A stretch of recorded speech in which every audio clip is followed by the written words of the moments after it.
ಕನ್ನಡದ ವರ್ಡ್ಸ್ವರ್ತ್ ರಾಷ್ಟ್ರಕವಿ ಆಗಿರುವಂತಹ ಕುವೆಂಪು ಇವರ ರಚನೆ ನನ್ನ ಗೋಪಾಲ. ಎಲ್ರಿಗೂ ಜ್ಞಾನ ಬೆಳಗು ಯೂಟ್ಯೂಬ್ ಚಾನಲ್ಗೆ ಸ್ವಾಗತ. ಇವತ್ತಿನ ಕ್ಲಾಸಲ್ಲಿ ಕುವೆಂಪು ಅವರು ರಚನೆ ಮಾಡಿರುವ ನನ್ನ ಗೋಪಾಲ ಎನ್ನುವಂಥ ಪಾಠವನ್ನು ಅಧ್ಯಯನ ಮಾಡೋಣ. ಅದಕ್ಕಿಂತ ಮುಂಚೆ ಈ ನನ್ನ ಚಾನಲನ್ನು ಸಬ್ಸ್ಕ್ರೈಬ್ ಮಾಡಿ, ಗೊತ್ತಿಲ್ಲದೆ ಇರುವಂತಹ ನಿಮ್ಮ ಫ್ರೆಂಡ್ಸ್ಗಳಿಗೂ ಕೂಡ ಶೇರ್ ಮಾಡಿ. ಎಷ್ಟೋ ವಿದ್ಯಾರ್ಥಿಗಳು ವಿಡಿಯೋ ಸಿಗದೇ ಹುಡುಕ್ತಾನೇ ಇದ್ದಾರೆ. ನೀವು ವಿಡಿಯೋನ ಶೇರ್ ಮಾಡೋದರಿಂದ ನಿಮ್ಮ ಫ್ರೆಂಡ್ಸ್ಗೂ ಕೂಡ ತುಂಬಾ ಹೆಲ್ಪ್ ಆಗುತ್ತೆ. ಹಾಗೆ ಈ ವಿಡಿಯೋ ನೋಡಿದ ನಂತರ ಕಮೆಂಟ್ ಅಭಿಪ್ರಾಯಗಳನ್ನು ತಿಳಿಸೋದನ್ನು ಮರಿಬೇಡಿ. ಮತ್ತು ನನ್ನ ಎಲ್ಲ ವಿಡಿಯೋಗಳಿಗಾಗಿ ಜ್ಞಾನ ಬೆಳಗು ಚಾನಲ್ನ ಐಕಾನನ್ನು ಪ್ರೆಸ್ ಮಾಡಿ. ನಿಮಗೆ ಪ್ಲೇ ಲಿಸ್ಟು ಸಿಗುತ್ತೆ. ವಿಡಿಯೋಸಲ್ಲಿ ಎಲ್ಲ ವಿಡಿಯೋಸ್ ಕೂಡ ಶಾರ್ಟ್ಸ್ ಕೂಡ ನಿಮಗೆ ಸಿಗುತ್ತೆ. ಪಾಠ 7 ನನ್ನ ಗೋಪಾಲ, ರಚನೆ ಕುವೆಂಪು ಅವರು. ಪಾಠವನ್ನು ಗಮನ ಕೊಟ್ಟು ಕೇಳಿ, ಸ್ಕಿಪ್ ಮಾಡ್ದೇನೆ ನೋಡಿ. ನಿಮಗೆ ಕೇಳುವಂತಹ ಪೇಷನ್ಸ್ ಇದ್ದರೆ ಮಾತ್ರ ಕಲಿಯೋದಕ್ಕೆ ಸಾಧ್ಯ. ಸೊ ಹಾಗಾಗಿ ಆ ಪೇಷನ್ಸನ್ನು ಬಳಸ್ಕೊಳ್ಳಿ.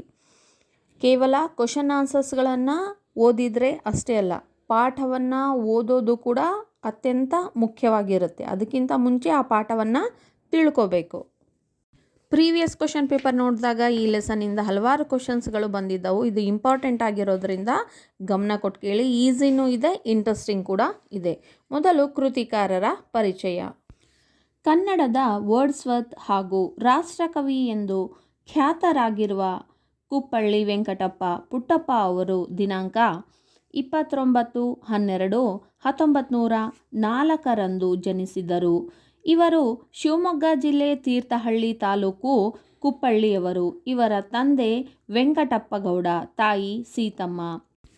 ತಾಯಿಯ ಊರು ಚಿಕ್ಕಮಗಳೂರು ಜಿಲ್ಲೆಯ ಹಿರೇಕೊಡಿಗೆ.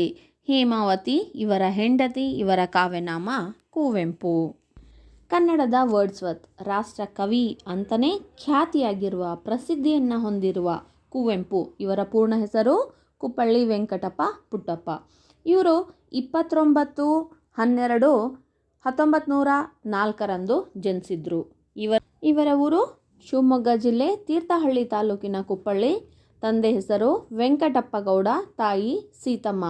ತಾಯಿಯ ಊರು ಚಿಕ್ಕಮಗಳೂರು ಜಿಲ್ಲೆಯ ಹಿರೇಕೊಡಿಗೆ. ಹೇಮಾವತಿ ಇವರ ಹೆಂಡತಿ. ಇವರ ಕಾವ್ಯನಾಮ ಕುವೆಂಪು. ಚಂದ್ರಮಂಚಕೆ, ಬಾಚಕೋರಿ, ನವಿಲು, ಪಕ್ಷಿಕಾಶಿ ಇವು ಕವನ ಸಂಕಲನಗಳು. ಬೆರಳ್ಗೆ ಕೊರಳ್, ಶೂದ್ರ ತಪಸ್ವಿ, ಜಲಗಾರ ನಾಟಕಗಳು. ರಸೋವೈಸಹ, ವಿಭೂತಿ ಪೂಜೆ, ದ್ರೌಪದಿಯ ಸಿರಿಮುಡಿ ವಿಮರ್ಶೆಗಳು. ನನ್ನ ದೇವರು ಮತ್ತು ಇತರ ಕಥೆಗಳು ಸಣ್ಣ ಕತೆ. ಕಾನೂರು ಹೆಗ್ಗಡತಿ, ಮಲೆಗಳಲ್ಲಿ ಮದುಮಗಳು, ಕಾದಂಬರಿಗಳು. ಶ್ರೀರಾಮಾಯಣ ದರ್ಶನಂ ಮಹಾಕಾವ್ಯ ಇವೇ ಮೊದಲಾದ 80 ಕೃತಿಗಳನ್ನು ಕುವೆಂಪು ಅವರು ರಚಿಸಿದ್ದಾರೆ. ಕುವೆಂಪು ಅವರು 80ಕ್ಕೂ ಹೆಚ್ಚಿನ ಕೃತಿಗಳನ್ನು ಬೇರೆ ಬೇರೆ ಸಾಹಿತ್ಯದ ಪ್ರಕಾರಗಳಲ್ಲಿ ರಚಿಸಿದ್ದಾರೆ. ಚಂದ್ರಮಂಚಕೆ, ಬಾಚಕೋರಿ, ನವಿಲು, ಪಕ್ಷಿಕಾಶಿ ಇವು ಇವರ ಕವನಗಳು. ಇವು ಕವನ ಸಂಕಲನಗಳು ಆಗಿದ್ದವು. ನಾಟಕಗಳು ಯಾವುದಂದರೆ ಬೆರಳ್ಗೆ ಕೊರಳ್, ಶೂದ್ರ ತಪಸ್ವಿ, ಜಲಗಾರ. ಹಾಗೆ ವಿಮರ್ಶಾತ್ಮಕ ಕೃತಿಗಳು ಯಾವುದು ಅಂದರೆ ರಸೋ ವೈಸಹ, ವಿಭೂತಿ ಪೂಜೆ, ದ್ರೌಪದಿಯ ಸಿರಿಮುಡಿ ಇವು ಏನು ವಿಮರ್ಶಾ ಕೃತಿಗಳಾಗಿದ್ದವು. ಹಾಗೆ ಸಣ್ಣ ಕಥೆಗಳು, ನನ್ನ ದೇವರು ಮತ್ತು ಇತರ ಕಥೆಗಳು. ಕಾನೂರು ಹೆಗ್ಗಡತಿ, ಮಲೆಗಳಲ್ಲಿ ಮದುಮಗಳು ಇವು ಕಾದಂಬರಿಗಳು. ಹಾಗೆ ಶ್ರೀರಾಮಾಯಣ ದರ್ಶನಂ ಎನ್ನುವಂಥದ್ದು ಮಹಾಕಾವ್ಯ. ಈ ಕೃತಿಗೆನೇ ಜ್ಞಾನಪೀಠ ಪ್ರಶಸ್ತಿ ದೊರೆತಿದೆ, ನಿಮಗೆಲ್ಲ ಗೊತ್ತೇ ಇದೆ. ಕುವೆಂಪು ಅವರು ಪದ್ಮಭೂಷಣ 1958 ಇವರಿಗೆ ಪದ್ಮಭೂಷಣ ಪ್ರಶಸ್ತಿ ದೊರೆತಿದೆ. ಕೇಂದ್ರ ಸಾಹಿತ್ಯ ಅಕಾಡೆಮಿ ಪ್ರಶಸ್ತಿ 1955. ರಾಷ್ಟ್ರಕವಿ ಎನ್ನುವಂತಹ ಬಿರುದು ಅಥವಾ ಪ್ರಶಸ್ತಿ 1964 ದೊರೆತರೆ, ಜ್ಞಾನಪೀಠ ಪ್ರಶಸ್ತಿ 1968 ದೊರೆತಿದೆ. ಹಾಗೆ ಪಂಪ ಹಾಗೂ ಕರ್ನಾಟಕ ರತ್ನ ಪ್ರಶಸ್ತಿಗಳನ್ನು ಕುವೆಂಪು ಅವರು ಪಡೆದುಕೊಂಡಿದ್ದಾರೆ. ಪ್ರಸ್ತುತ ನಾಟಕವನ್ನು ಅವರ ನನ್ನ ಗೋಪಾಲ ಕೃತಿಯಿಂದ ಆರಿಸಿಕೊಳ್ಳಲಾಗಿದೆ. ಕುವೆಂಪು ಅವರು 10/11/1994 ಮರಣ ಹೊಂದಿದ್ರು. ಇದು ಕನ್ನಡ ಸಾಹಿತ್ಯ ಕ್ಷೇತ್ರಕ್ಕೇ ತುಂಬಲಾರದ ನಷ್ಟ ಅಂತ ಹೇಳಬಹುದು. ಪಾಠ ಪ್ರವೇಶ. ಇಂಗ್ಲಿಷ್ ಸಾಹಿತ್ಯದ ಪ್ರಭಾವದಿಂದ ಹೊಸಗನ್ನಡ ಸಾಹಿತ್ಯದಲ್ಲಿ ಅನೇಕ ಪ್ರಕಾರದ ಕೃತಿಗಳು ಬಂದವು. ಸಣ್ಣ ಕತೆ, ಕಾದಂಬರಿ, ಕವಿತೆ, ಕಥನ ಕಾವ್ಯ, ಪ್ರಬಂಧ, ಜೀವನ ಚರಿತ್ರೆ, ವ್ಯಕ್ತಿ ಚಿತ್ರಣಗಳಂತೆ ನಾಟಕ ಪ್ರಕಾರವೂ ಒಂದಾಗಿದೆ. 18ನೆಯ ಶತಮಾನದಲ್ಲಿ ರಚಿತವಾದ ಸಿಂಗರಾರ್ಯನ ಮಿತ್ರವಿಂದ ಗೋವಿಂದವೇ ಮೊದಲ ಉಪಲಬ್ಧ ನಾಟಕ. ಇದು ವಾಚಕ ಅಂದರೆ ಸಂಭಾಷಣೆ, ಆಂಗಿಕ ಅಂಗಚಲನೆ, ಆಹಾರ್ಯ ವೇಷಭೂಷಣ, ಸಾತ್ವಿಕ ಮುಖಭಾವ ಎಂಬ 4 ಅಂಗಗಳಿಂದ ಕೂಡಿದುದು. ಇಂದು ದೃಶ್ಯ ಮಾಧ್ಯಮಕ್ಕೆ ರಂಗ ಪರಿಕರ, ಬೆಳಕು, ಧ್ವನಿಗಳು ಸೇರಿಕೊಂಡಿವೆ. ಇಂತಹ ನಾಟಕವನ್ನು ಅದರಲ್ಲಿಯ ಅಂಕ, ದೃಶ್ಯ ಇತ್ಯಾದಿಗಳಿಗನುಗುಣವಾಗಿ ರೂಪಕ, ಪ್ರಹಸನ, ಏಕಾಂಕಗಳೆಂದು ಕರೆಯುವುದೂ ಉಂಟು. ಇಂಗ್ಲಿಷ್ ಸಾಹಿತ್ಯದ ಪ್ರಭಾವ ಕನ್ನಡ ಸಾಹಿತ್ಯದ ಮೇಲೆ ಆಗುತ್ತೆ. ಈ ಪ್ರಭಾವ ಎನ್ನುವಂಥದ್ದು ಸಾಮಾನ್ಯವಾಗಿರೋದು, ನಿರಂತರವಾಗಿರೋದು, ಎಲ್ಲ ಕ್ಷೇತ್ರದಲ್ಲೂ ಕೂಡ ಪ್ರಭಾವ ಬೀರುತ್ತೆ. ಆಹಾರ, ವೇಷಭೂಷಣ, ಜೀವನ ಶೈಲಿ ಆಗಿರ್ಬೋದು. ಹಾಗೆಯೇ ಇದಕ್ಕೆ ಮೂಲ ಕಾರಣ ಅಂದರೆ ಸಂಪರ್ಕದಿಂದ, ಸಮೂಹ ಮಾಧ್ಯಮ ಮೀಡಿಯಾದಿಂದ, ಟ್ರಾನ್ಸ್ಪೋರ್ಟ್ ಸಾರಿಗೆಯಿಂದಲೂ ಕೂಡ ಏನಾಗುತ್ತೆ, ಇದರ ಪ್ರಭಾವ ಹೆಚ್ಚಾಗ್ತಾ ಹೋಗುತ್ತೆ.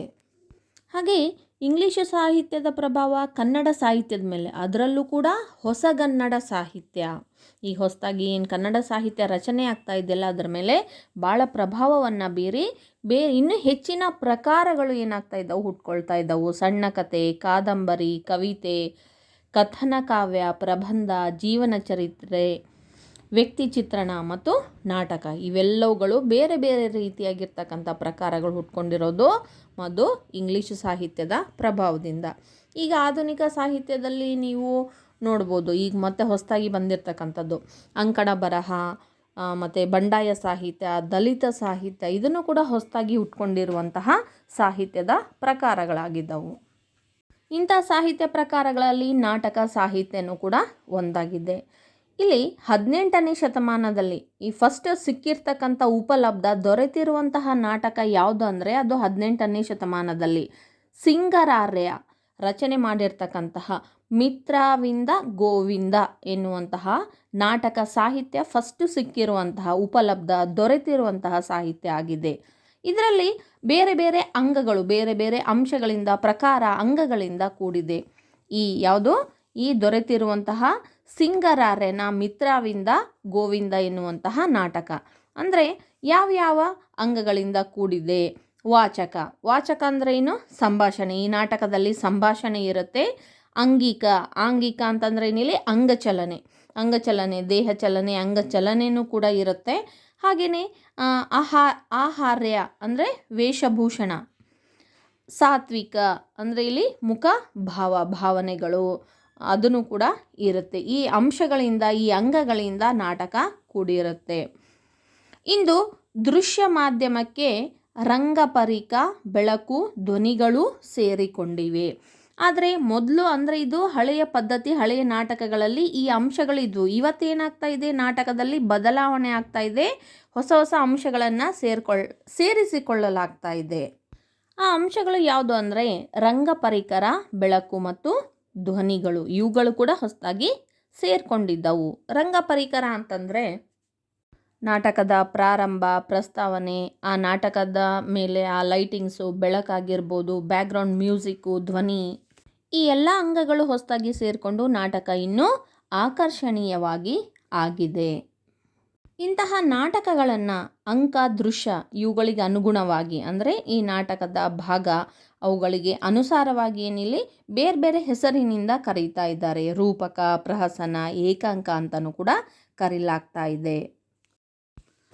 ಪ್ರಕೃತ ನಾಟಕ ಭಾಗದಲ್ಲಿ ಜೀವನ ನಿರ್ವಹಣೆಯ ಸಮಸ್ಯೆಯ ನಡುವೆಯೂ ಹೆತ್ತವಳ ಶೈಕ್ಷಣಿಕ ಕಾಳಜಿ, ನಿಷ್ಕಲ್ಮಶ ಭಕ್ತಿ, ಪ್ರಕೃತಿಯ ಆರಾಧನೆ ಇತ್ಯಾದಿಗಳ ಕಡೆಗೆ ನಾಟಕಕಾರರು ಗಮನವಿಟ್ಟು ಚಿತ್ರಿಸಿದುದನ್ನು ಕಾಣಬಹುದು. ಇದು ಒಂದು ನಾಟಕ ಪ್ರಕಾರ. ಈ ನಾಟಕದ ಒಂದು ಭಾಗದಲ್ಲಿ ಏನಿದೆ ಅಂತಂದು ಯಾವ್ಯಾವ ವಿಷಯಗಳ ಬಗ್ಗೆ ಇದೆ ಅಂತಂದರೆ ಪ್ರಸ್ತಾಪ ಆಗಿದೆ ಅಂದರೆ ಇಲ್ಲಿ ಜೀವನ ನಿರ್ವಹಣೆ, ಜೀವನ ನಡೆಸುವಂಥ ಸಂದರ್ಭದಲ್ಲಿ ಹಲವಾರು ಸಮಸ್ಯೆಗಳು ಉದ್ಭವ ಆಗುತ್ತೆ. ಅಂಥ ಸಮಸ್ಯೆಗಳನ್ನು ಯಾವ ರೀತಿಯಾಗಿ ತಾಯಿ ಬ್ಯಾಲೆನ್ಸ್ ಮಾಡ್ಕೊಂಡು ಹೋಗ್ತಾಳೆ, ಹೆತ್ತವಳ ಒಂದು ಶೈಕ್ಷಣಿಕ ಕಾಳಜಿ, ಮಕ್ಕಳಿಗೆ ಓದಿಸ್ಬೇಕು, ಶಿಕ್ಷಣ ನೀಡಬೇಕು ಅನ್ನುವಂಥದ್ದು, ಹಾಗೆಯೇ ದೇವರಲ್ಲಿರ್ತಕ್ಕಂತಹ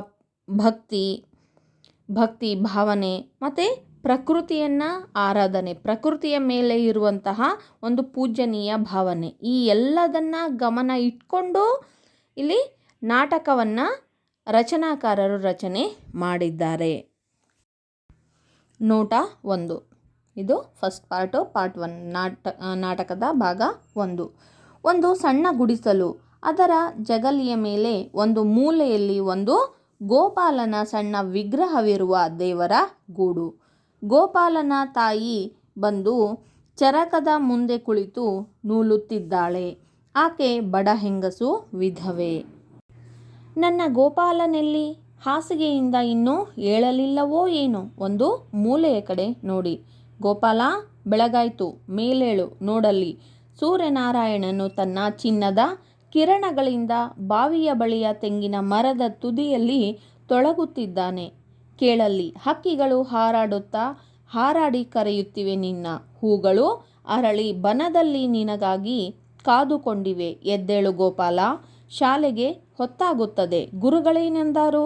ಏಳು ಗೋಪಾಲ ನನ್ನ ಕಂದ. ಒಂದು ಚಿಕ್ಕದಾದ ಗುಡಿಸಲು.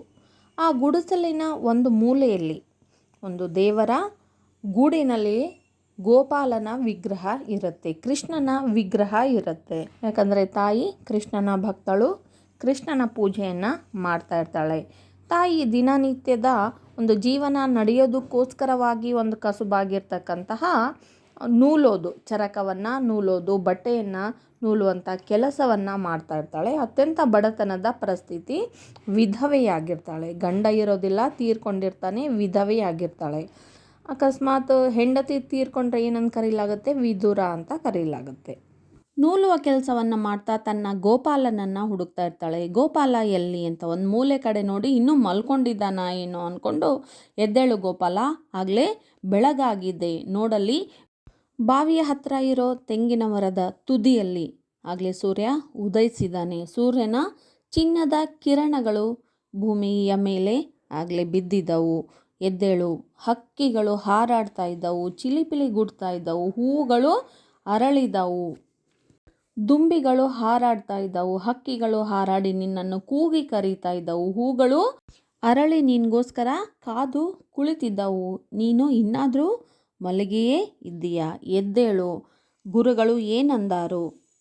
ಶಾಲೆಗೆ ಹೊತ್ತಾಗ್ತಾ ಇದೆ, ಎದ್ದೇಳು ಅಂತ ತಾಯಿ ಮಗನನ್ನು ಎದ್ದೇಳಿಸ್ತಾ ಇದ್ದಾಳೆ. ಈ ಒಂದು ಸಂದರ್ಭವನ್ನು ನೋಡಿದಾಗ ನಿಮಗೆ ಯಾವ ಒಂದು ಪದ್ಯ ನೆನಪಾಗುತ್ತೆ? ದ ರಾ ಬೇಂದ್ರೆ ಅವರು ರಚನೆ ಮಾಡಿರುವ ಬೆಳಗುಜಾವ. ಏಳು ಚಿನ್ನ ಬೆಳಗಾಯ್ತು ಅಣ್ಣ, ಮೂಡಲವು ತೆರೆಯೇ ಕಣ್ಣ, ನಕ್ಷತ್ರ ಜಾರಿ ತಮವೆಲ್ಲ ಸೋರಿ ಮಿಗಿಲಹುದು ಬಾನ ಬಣ್ಣ. ಗೋಪಾಲನು ಶುಚಿಯಾದ ಬಟ್ಟೆಗಳನ್ನು ಉಟ್ಟುಕೊಂಡು ಬುಟ್ಟಿಯಲ್ಲಿ ಹೂಗಳನ್ನು ಕೊಯ್ದುಕೊಂಡು ಬೇಗ ಬರುತ್ತಾನೆ. ಗೋಪಾಲ, ಕರೆದೆಯೇನಮ್ಮ ತಾಯಿ? ಹೌದು ಮಗು, ಮಲಗಿದ್ದೆ ಎಂದು ಕರೆದೆ. ಎಲ್ಲಿ ಹೋಗಿದ್ದೆ? ಗೋಪಾಲ, ಆಗಲೇ ಎದ್ದು ಸ್ನಾನ ಮಾಡಿ ನಿನಗೆ ಗೋಪಾಲನ ಪೂಜೆಗೆ ಬೇಕಾದ ಹೂಗಳನ್ನು ಕೊಯ್ಯಲೆಂದು ಬನಗಳಿಗೆ ಹೋಗಿದ್ದೆ. ತಾಯಿ, ಹೂ ಕೊಯ್ದೆ ಏನು? ತಾಯಿ ಗೋಪಾಲನನ್ನು, ತನ್ನ ಮಗನನ್ನು ಎಬ್ಬಿಸ್ತಾ ಇರ್ತಾಳೆ. ಆಗಲೇ ಗೋಪಾಲ ಎದ್ಬಿಟ್ಟು ಸ್ನಾನ ಮಾಡಿ ಒಳ್ಳೆ ಬಟ್ಟೆಗಳನ್ನು ಹಾಕ್ಕೊಂಡು ದೇವರ ಪೂಜೆಗೆ ಬೇಕಾಗಿರ್ತಕ್ಕಂಥ ಹೂಗಳನ್ನಾಗಲೇ ಕೊಯ್ದುಕೊಂಡು ಬಂದಿರ್ತಾನೆ. ಗೋಪಾಲ ಬಂದು ಕೇಳ್ತಾನೆ, ಅಮ್ಮ ಏನು ಕರೆದಿಯಾ? ನನ್ನನ್ನು ಕೂಗಿದೆಯಾ, ಕರೆದಿಯಾ ಅಮ್ಮ ಅಂತ ಕೇಳಿದಾಗ ತಾಯಿ, ಹೌದು, ನೀನು ಮಲ್ಕೊಂಡಿದ್ದೆ ಅಂತ ಅಂದ್ಕೊಂಡು ನಾನು ನಿನ್ನ ಕರೆದೆ. ಎಲ್ಲಿ ಹೋಗಿದ್ದಿ ಅಂತ. ಆಗ ಗೋಪಾಲ, ಆಗಲೇ ಎದ್ದಿನಮ್ಮ, ನಾನು ಆಗಲೇ ಎದ್ದು ಸ್ನಾನ ಮಾಡಿ ನೀನು ಗೋಪಾಲ ದೇವರ ಕೃಷ್ಣ ಗೋಪಾಲನ ಪೂಜೆ ಏನು ಮಾಡ್ತೀಯಲ್ಲ, ಆ ಪೂಜೆಗೆ ಬೇಕಾಗಿರ್ತಕ್ಕಂಥ ಹೂಗಳನ್ನು ಕೊಯ್ಯೋದಕ್ಕೋಸ್ಕರ ನಾನು ಎಲ್ಲಿ ತೋಟಕ್ಕೆ ಬನಗಳಿಗೆ ಹೋಗಿದ್ದೆ. ಆಗ ತಾಯಿ ಹೂಗಳನ್ನು ಕೊಯ್ದು ತಂದೆಯಾ ಗೋಪಾಲ ಅಂತ ಕೇಳ್ತಾಳೆ. ಗೋಪಾಲ, ಹೌದಮ್ಮ, ನೋಡಿಲ್ಲಿ ಬುಟ್ಟಿಯನ್ನು ತೋರಿಸುತ್ತಾ. ಬನದಲ್ಲಿ ಏನಮ್ಮ ಸೊಗಸು, ಏನು ಆನಂದ, ಮಲ್ಲಿಗೆಯ ಹೂವು, ಕೇತಗೆಯ ಹೂವು, ಸಂಪಿಗೆಯ ಹೂವು, ಪರ್ವತ ಬಾಳೆಯ ಹೂವು, ಗೋರಂಟೆಯ ಹೂವು ಏನಮ್ಮ, ಸಾವಿರಾರು ಮಳೆ ಬಿಲ್ಲುಗಳು ಸೇರಿ ಕುಣಿದಂತೆ ತೋರುತ್ತಿತ್ತು. ಆಮೇಲೆ ಹಕ್ಕಿಗಳ ಇಂಪಾದ ಗಾನ, ತಂಗಾಳಿ, ಸೂರ್ಯದೇವನ ಹೊಂಬೆಳಕು, ಹಸುರಾದ ಚಿಗುರು ಹುಲ್ಲಿನ ಮೇಲೆ ಕೋಟ್ಯಾಂತರ ಹಿಮಮಣಿಗಳು ಮಿರುಗುವ ಲೀಲೆ, ಮನೆಗಿಂತ ಬನವೇ ಸೊಗಸಮ್ಮ ನೀನೊಬ್ಬಳಲ್ಲಿದ್ದರೆ ತಾಯಿ. ಹೌದು ಕಂದ, ಅವುಗಳೆಲ್ಲ ನೋಡು ಆ ಗೋಪಾಲನ ಲೀಲೆ. ವಿಗ್ರಹವನ್ನು ತೋರಿಸುತ್ತಾಳೆ. ಹೂಗಳನ್ನು ಅಲ್ಲಿಟ್ಟು ನೀನು ಶಾಲೆಗೆ ಹೋಗು. ಹೊತ್ತಾಗಿ ಹೋದರೆ ಗುರುಗಳು ನೊಂದುಕೊಳ್ಳುತ್ತಾರೆ. ನಿನಗಾಗಿ ಗಂಜಿ ಮಾಡಿಟ್ಟಿದ್ದೇನೆ. ತಾಯಿ ತನ್ನ ಮಗ ಗೋಪಾಲನನ್ನು ಕೃಷ್ಣನ ಪೂಜೆಗೆ, ಗೋಪಾಲನ ಪೂಜೆಗೆ ಹೂಗಳನ್ನು ಕೊಯ್ದು ತಂದೇನಪ್ಪ ಅಂತ ಕೇಳಿದಾಗ ಗೋಪಾಲ ಆ ಹೂವಿನ ಬುಟ್ಟಿಯನ್ನು ತೋರಿಸುತ್ತಾ, ಹೌದಮ್ಮ ಹೋಗಿ ನಾನು ತಂದೆ. ಆ ಬನದಲ್ಲಿ ಏನಮ್ಮ ಸೊಗಸು, ಬನ ಅಂದರೆ ಆ ಕಾಡಿನಲ್ಲಿ, ಆ ವನದಲ್ಲಿ ಎಷ್ಟೊಂದು ಸೊಗಸು, ಏನು ಸುಂದರತೆ. ಅಲ್ಲಿ ಹೋದರೆ ಸಂತೋಷನೇ ಸಂತೋಷ ಆಗುತ್ತೆ. ಬೇರೆ ಬೇರೆ ರೀತಿಯಾಗಿರ್ತಕ್ಕಂತಹ ಹೂಗಳು, ಮಲ್ಲಿಗೆ, ಕೇದಗೆ, ಸಂಪಿಗೆ ಮತ್ತು ಪರ್ವತ ಬಾಳೆಯ ಹೂವು, ಗೋರಂಟಿ ಹೂವು ಏನಮ್ಮ, ಎಲ್ಲ ಹೂಗಳು. ಆ ದೃಶ್ಯವನ್ನು ನೋಡ್ತಾ ಇದ್ದರೆ ಸಾವಿರಾರು ಕಾಮನ ಬಿಲ್ಲುಗಳು ಒಟ್ಟಿಗೆ ಸೇರಿ ಕುಣಿದಂಗ ಕಾಣಿಸ್ತಾ ಇತ್ತು ನನಗೆ.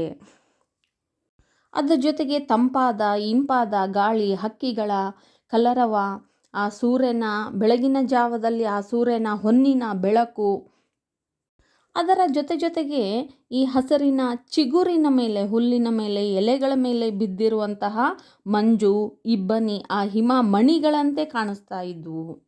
ಇದೆಲ್ಲ ಆ ದೇವರ ಲೀಲೆನೆ. ಇದನ್ನೆಲ್ಲ ನೋಡಿದರೆ ಮನೆಗಿಂತ ಆ ಕಾಡು, ಆ ವನನೇ ಬಹಳ ಸುಂದರವಾಗಿದೆ. ಅದ್ರ ಜೊತೆಗೆ ನೀನೊಬ್ಳು, ತಾಯಿ ಒಬ್ಳು ಇದ್ದರೆ ಸಾಕು ಅಂತ ಹೇಳ್ತಾನೆ ಗೋಪಾಲ. ಆಗ ತಾಯಿ, ಹೌದು ಕಂದ, ನೀ ಹೇಳಿದ್ದು ಸರಿ, ಇದೆಲ್ಲ ಆ ಗೋಪಾಲ ಕೃಷ್ಣನ ಲೀಲೆನೆ ಅಂದ್ಕೊಂಡು ವಿಗ್ರಹವನ್ನು, ಆ ದೇವರ ಕೋಣೆಯಲ್ಲಿರ್ತಕ್ಕಂಥ ವಿಗ್ರಹವನ್ನು ನೋಡ್ತಾ ಹೇಳ್ತಾಳೆ, ತೋರಿಸ್ತಾ ಹೇಳ್ತಾ ಇದ್ದಾಳೆ ಮಗನಿಗೆ, ಈ ಹೂಗಳನ್ನು ಅಲ್ಲಿಟ್ಟು ನಿನಗೆ ಶಾಲೆಗೆ ತಡ ಆಗ್ತಾ ಇದೆ, ಅದಕ್ಕೋಸ್ಕರ ನೀನು ಬೇಗ ಹೋಗು. ಲೇಟಾಗಿ ಹೊತ್ತಾಗಿ ಹೋದರೆ ಗುರುಗಳು ಬೇಜಾರು ಮಾಡ್ಕೊಳ್ತಾರೆ, ಬೈತಾರೆ. ನಿನಗಾಗಿ ಗಂಜಿ ಮಾಡಿಟ್ಟಿದ್ದೀನಿ, ಆ ಗಂಜಿಯನ್ನು ಕುಡಿದು ನೀನು ಶಾಲೆಗೆ ಹೋಗು ಅಂತ ತಾಯಿ ಮಗನಿಗೆ ಹೇಳ್ತಾಳೆ. ಪಾಠದ ಮುಂದುವರೆದ ಭಾಗವನ್ನು ಭಾಗ 2ರಲ್ಲಿ ವೀಕ್ಷಿಸಿ.